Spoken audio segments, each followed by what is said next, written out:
आप सुन रहे हैं रेडियो 18।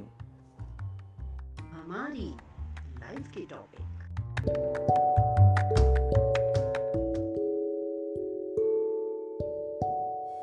पिछले एपिसोड में आपने सुना दशरथ के वचन और पुत्र प्राप्ति के लिए दशरथ द्वारा किए गए पुत्र कामेष्टि यज्ञ के बारे में।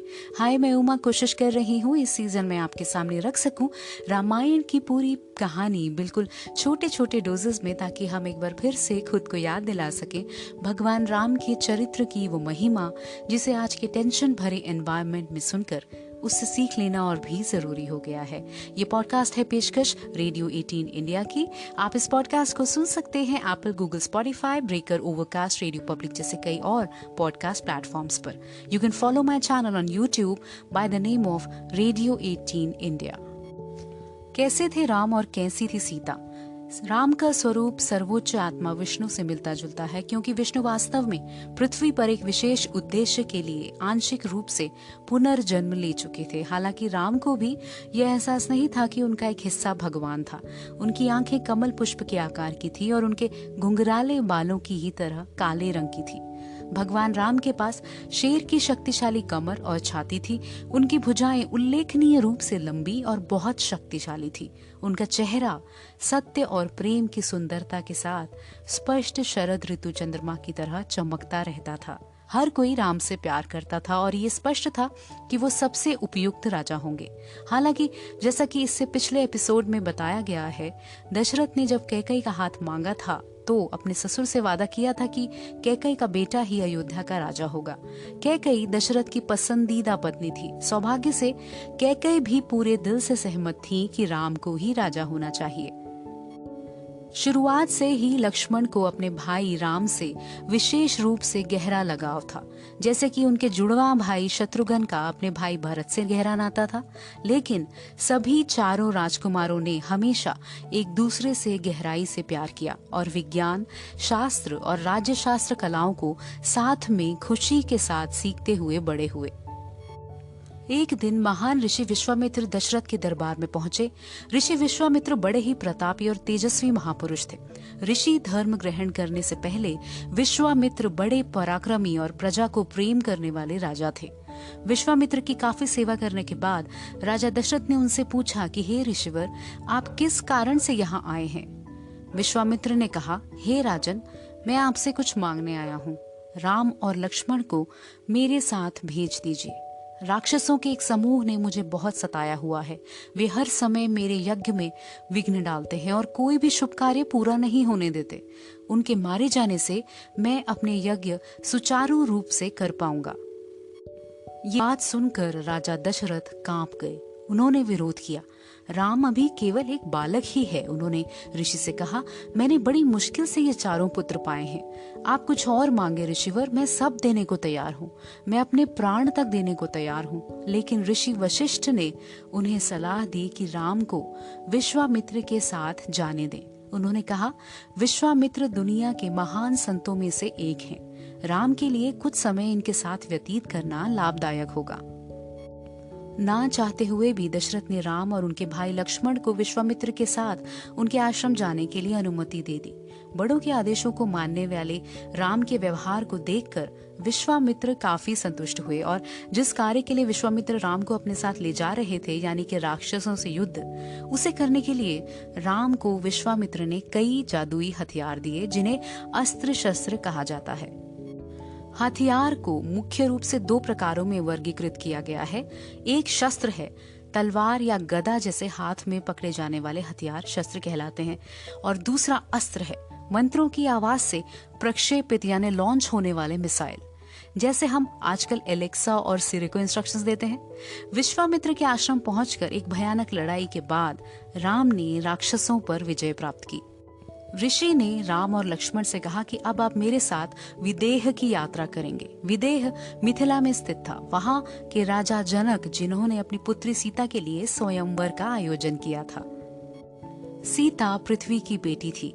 वह राजा को खेत की जमीन के नीचे मिली थी जब राजा जनक एक खेत में हल जोत रहे थे, और तब ही सीता को बेटी के रूप में लाया गया था।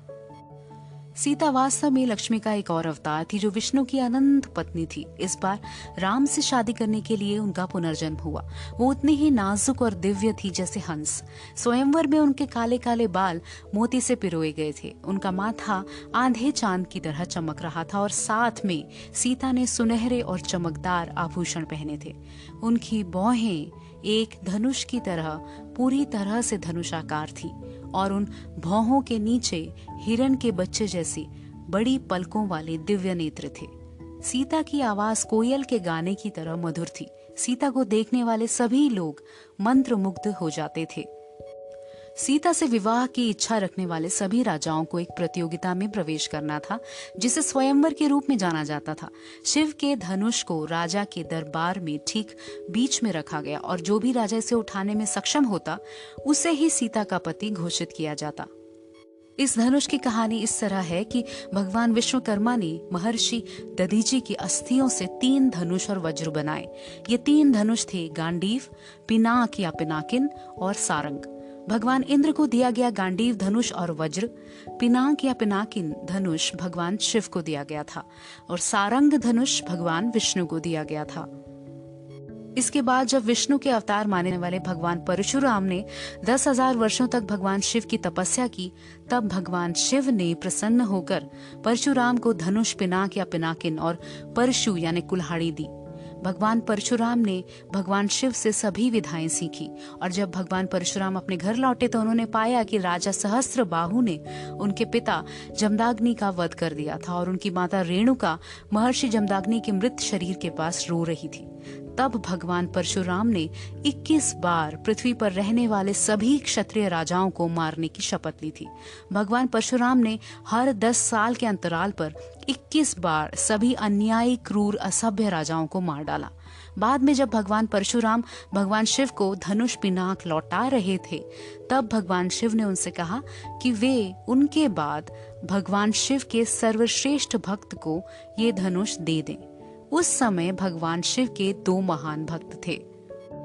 पहले थे सिंहल राजा रावण और दूसरे थे विदेह के राजा देवव्रत। भगवान परशुराम रावण के पास गए, लेकिन उन्होंने देखा कि रावण बहुत अधिक महत्वाकांक्षी, अहंकारी स्वभाव का था और इसलिए वो धनुष का गलत तरीके से उपयोग कर सकता था। इसलिए भगवान परशुराम ने रावण को देव धनुष नहीं दिया और वो मिथिला जनकपुर गए।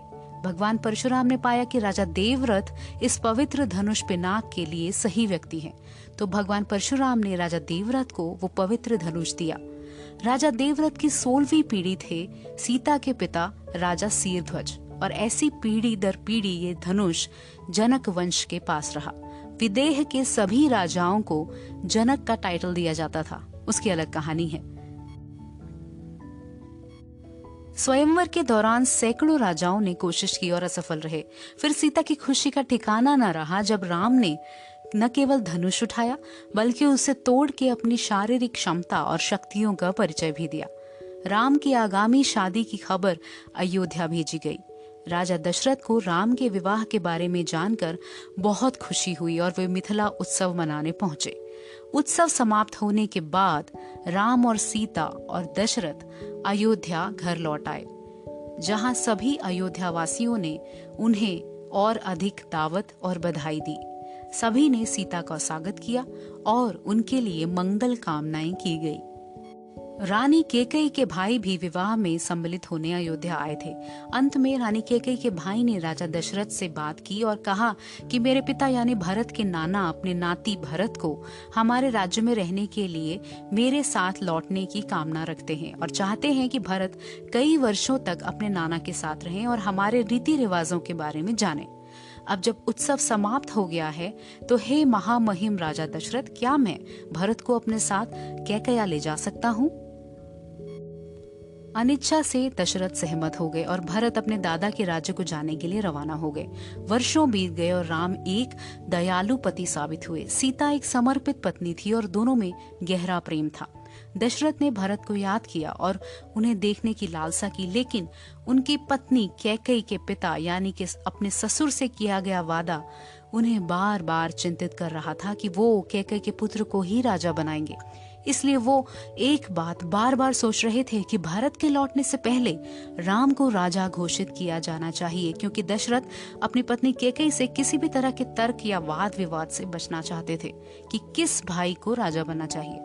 बुजुर्ग राजा ने मंत्रियों, संतों और संबंध राजाओं की एक परिषद को बुलाया और राम को अयोध्या के राजा का ताज देने की घोषणा कर दी। फिर चिंतित होकर राजा ने उस रात राम को अपने निजी कक्ष में बुलाया और राम से कहा कि वो अगले दिन उन्हें ताज पहनाएंगे। राम इस बात से स्तब्ध थे कि उनके पिता भरत के लौटने से पहले ही राज्याभिषेक करने पर विचार कर रहे थे। राजा दशरथ ने कहा, इस तरह के मामलों में सबसे वफादार लोगों में भी विश्वासघात पैदा करने की शक्ति होती है, इसलिए इस कार्य को जल्दी से जल्दी करना सबसे अच्छा है। और राम के विरोध को जल्दी से दरकिनार करते हुए राजा दशरथ ने राम को अगले ही दिन के राज्याभिषेक के समारोह की तैयारी में सीता के साथ उपवास करने के लिए कहकर कक्ष से जाने को कहा। राजा ने अपने मंत्रियों को राज्याभिषेक के लिए सभी आवश्यक व्यवस्था करने का आदेश दिया और उस खबर को देने के लिए वे कैकेयी के महल में गए। कैकेयी को शायद राम के अभिषेक की खबर हो चुकी थी और कैकेयी के नौकर ने कहा, आपकी रानी कोप भवन में है। कोप भवन को किसी भी शिकायत के लिए किसी भी रानी ने आज तक दशरथ के शासनकाल के दौरान कभी इस्तेमाल नहीं किया था। राजा दशरथ ने घबराकर कोप भवन की ओर प्रस्थान किया। अगले एपिसोड में हम सुनेंगे कि अपने 2 वचनों को मांगना और राम का वनवास को प्रस्थान। कोप भवन, वचन, वनवास, ये सभी बातें आज के कंटेक्स्ट में कितनी अलग साउंड करती हैं, पर मुझे ये लगता है कि जब हम हर साल दिवाली का इंतजार करते हैं या दिवाली मनाते हैं, तब ये कहानी हमें मालूम होनी चाहिए। तब तक के लिए मन में विश्वास बनाए रखें। This is Uma signing off. मैं प्रार्थना करती हूँ कि इन त्योहारों के महीने में आपकी खुशियाँ बढ़ती जाएं और बढ़ती जाएं। आप भी किसी के लिए या सबके लिए प्रार्थना जरूर करें। Covid times are really difficult times for many. क्या पता पैसा नहीं तो प्रार्थना ही किसी के काम आ जाए। Bye bye.